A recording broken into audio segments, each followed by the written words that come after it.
Imagine you witness a remarkable occurrence. You're out in some remote field in a thunderstorm, and you witness two bolts of lightning strike simultaneously. This is you. Now you have no hesitation. Those bolts strike the ground at the same time. The light traveling, giving you that information, travels very, very quickly. You don't, in fact, even sense a delay between the bolt striking and you seeing the bolt strike. I, on the other hand, have from left to right at a very, very fast speed, a substantial fraction of the speed of light. Don't ask me how I'm doing that. I see something quite different.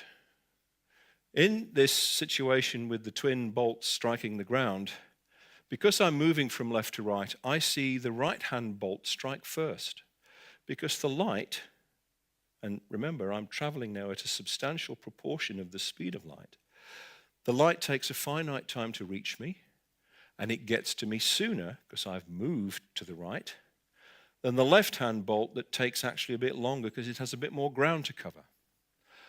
No big deal. You see the lightning bolt strike simultaneously. I don't. I see the right-hand bolt strike first and then the left-hand bolt. Who's right? The laws of physics are the same for everyone.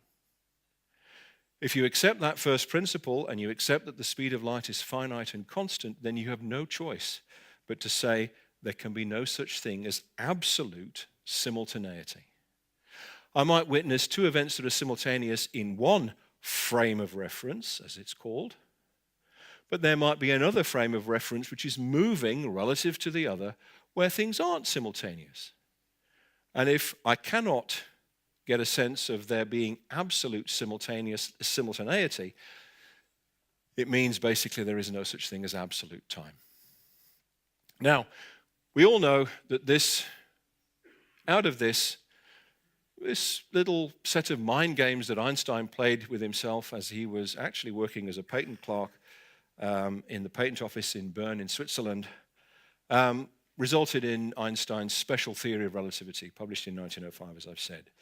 And one of the consequences that we know that time dilates based on the speed with which a frame of reference adopts, space contracts, and of course we do know about energy and mass being equivalent. These are all the results of special relativity. And here's one consequence of